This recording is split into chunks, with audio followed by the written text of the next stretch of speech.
जहां वो मुकम्मल तौर पर महफूज थीं। इस गाड़ी का नाम B6 आर्मर्ड व्हीकल है। पुलिस जराये के मुताबिक ये गाड़ी सदर पाकिस्तान आसिफ अली जरदारी की हमशीरा के नाम है। ये जीप न सिर्फ बुलेट प्रूफ है बल्कि बम प्रूफ भी। मोहतरमा पर होने वाले हमले में जितना बारूद इस्तेमाल हुआ, अगर ऐसे 6 हमला आवर भी वहां मौजूद होते तो ये जीप अपने मुसाफिरों को महफूज रखने के अहल थी। कौमों को, मुल्कों को अपनी हिस्ट्री के लिए, आने वाले कल के लिए ये ज़रूरी है कि हम इस साजिश के तह तक पहुँचे। कॉज ऑफ डेथ की सिर्फ बात नहीं, हम कहते हैं कि जो ग्रुप और नेटवर्क, और ये काफ़ी पावरफुल नेटवर्क हो सकता है, इतनी बड़ी कंस्पिरेसी के पीछे हैं, उनको बेनकाब किया जाए।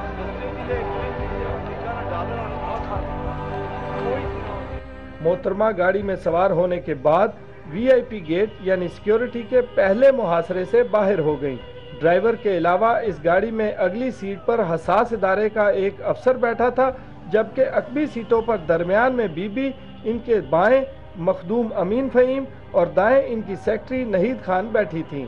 पुलिस अफसरों ने वायरलेस और मोबाइल्स पर एक दूसरे को कामयाबी की मुबारकबादें भी दे दी।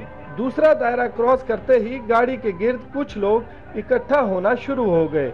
उस दिन ये तो हुआ था कि मेरे हिसाब से तो वो सब लोग जो डमी थे उस दिन, चूंकि जलसा हमने ख़त्म किया है, जलसा ख़त्म करते सारी हम निकले हैं और एकदम लोग उधर से इधर नहीं आ सकते, और फ्रेश प्ले कार्ड उठाए थे उन लोगों ने।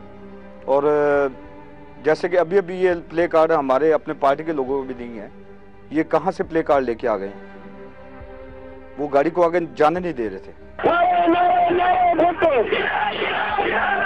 अवाम से मोहब्बत की मजबूरी में इस रहनुमा ने खड़े होने का फैसला कर लिया, जिसकी तायद साथ बैठी नाहिद खान ने भी की, और यूं मोहतरमा गाड़ी से बाहर निकल आईं। सिक्योरिटी का तीसरा दायरा यानी लियाकत बाग का गेट क्रॉस करते ही एक मशकूक शख्स ने इनकी गाड़ी पर चढ़ने की कोशिश की, जिसे गार्ड ने नाकाम बना दिया। मोहतरमा की गाड़ी ने गेट से 69 फुट का फासला तय किया तो कुछ ऐसा हुआ। जब फायर हुए हैं तो मोहतरमा उसके बाद नीचे गिर गई हैं गाड़ी में, तो बस जितने भी आसपास के बंदे थे वो उस बंदे को चिपक गए हैं, तो वो ब्लास्ट हो गए। एक 4 फायर हुए हैं जिसके शोले भी निकले हैं, 4-5 फायर। बस हम लोग ज़रा सा 1-2 फुट पीछे हटे हैं तो मेरे ख्याल से एकदम से धड़ाम सा धमाका हुआ है। बीबी के और मेरी गाड़ी के दरमियान में एक गाड़ी लगी थी, वो भी हाउस की गाड़ी थी, तो इसी दौरान ही एक फायरिंग की आवाज़ आई है और ब्लास्ट हो गया। मोहतरमा की शहादत के बाद इनका कत्ल रोज बरोज पुरस्रार होता चला गया। इस सानहा के चंद घंटों बाद ही जाए वकुआ को भी धो डाला गया, जिसकी जिम्मेदारी साबिक DIG पिंडी सैयद सऊद अजीज पर आयद हुई। उन्होंने वफाकी हुकूमत की तरफ से इस सिलसिले में की गई इंक्वायरी में मौक़िफ़ इख्तियार किया कि जाए वकुआ से तमाम मतलूबा शवाहिद, जिनकी तादाद 142 है, इकट्ठे करने के बाद ही जाए वकुआ को धोया गया। इनका कहना था कि जाए वकुआ एक मरकजी शाहराह है जिसे जल्द अज जल्द खोलना भी मकसूद था ताकि अवाम मुतासिर ना हो। मगर आप ये याद रखिए कि मोहतरमा की शहादत के बाद 3 रोज तक मुल्क भर में सब कुछ बंद पड़ा रहा। सो अगर 72 घंटों की बजाय कम से कम 24 घंटों बाद भी जाए वकुआ को धोया जाता तो अवाम इसे किसी बड़ी ताकत के हुक्म की तरह महसूस ही न करते। हम कुछ स्टेटमेंट चेंज नहीं कर रहे हैं, हम कोई चीज़ कंसील नहीं करना चाहते, हम लोगों से छुपाना नहीं चाहते हैं। तो लिहाजा I think the best course of action would be कि जो इन्वेस्टिगेशन टीम इस वक्त इन्वेस्टिगेशंस कर रही है उनके रिजल्ट का इंतज़ार किया जाए।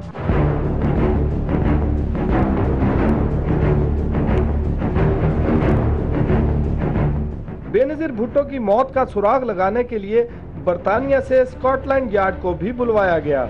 इनकी तरफ से जारी करदा रिपोर्ट में लिखा है कि साबिक सदर जनरल मुशर्रफ और बरतानवी वजीर आजम के दरमियान ये पहले ही तय हो चुका था कि स्कॉटलैंड यार्ड के माहिरीन की टीम SO-15 वजह मौत जानने के लिए पाकिस्तानी हुकाम की सिर्फ मुआवनत कर सकते हैं। इस कत्ल के मुहर्रकात और बड़ी सतह की तफ्तीश में वो दखल अंदाजी नहीं कर सकते। इन मामलात में पाकिस्तानी अथॉरिटीज खुद मुख्तार होंगी। माहिरीन की टीम ने पुलिस की तरफ से इकट्ठे किए गए शवाहिद के अलावा डॉक्टर्स और मोहतरमा को गुस्ल देने वाली शख्सियत से भी मुलाकात की। इस टीम ने तमाम शवाहिद अपने पैथोलॉजिस्ट डॉक्टर नेथनियल कैरी को पेश किए, जिन्होंने मोहतरमा बेनजीर भुट्टो के कत्ल की वजह स्केप हैच यानी सनरूफ के हुक से टकराना बयान की है। रिपोर्ट में वाज़ेह है कि ये एक ऐसे माहिर की राय है जिसने ना तो जाए वारदात देखी है और ना ही शवाहिद का बराह रास्त मुशाहिदा किया।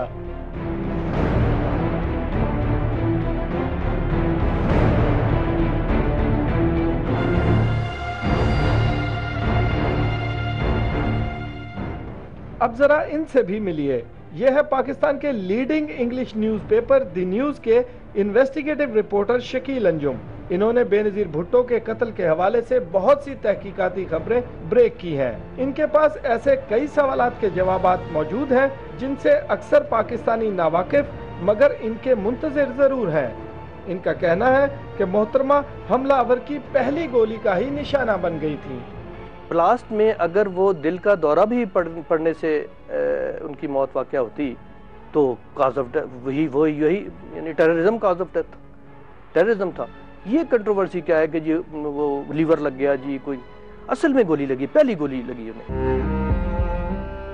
ये है हुकूमत की तरफ से फराहम की गई मोहतरमा के सर की वाहिद एक्सरे रिपोर्ट। तो चलिए हम इस रिपोर्ट का एक्सरे भी करते हैं।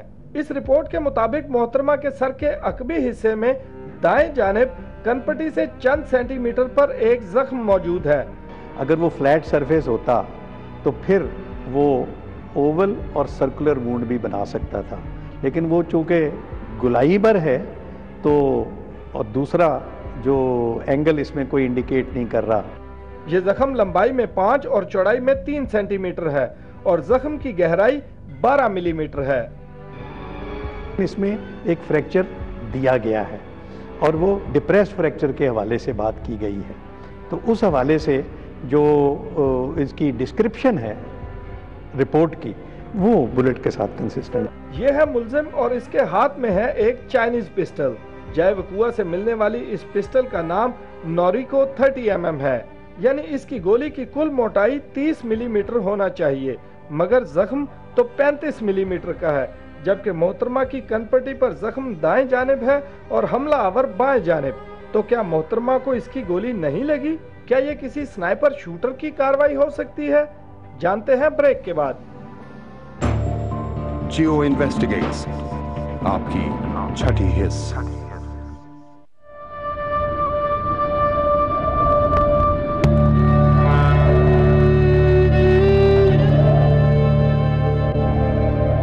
हम जानते हैं कि ये जो रास्ता हमने इख्तियार किए, जो रास्ता कायदे अवाम ने इख्तियार किया, जो सच का रास्ता है, हम जानते हैं कि उसके अंदर रुकावटें होंगी, मगर हम अवाम की ताकत पर यकीन करते हैं और हम समझते हैं मौत जिंदगी अल्लाह ताला के हाथ में है और इन धमकियों से हम नहीं डरते।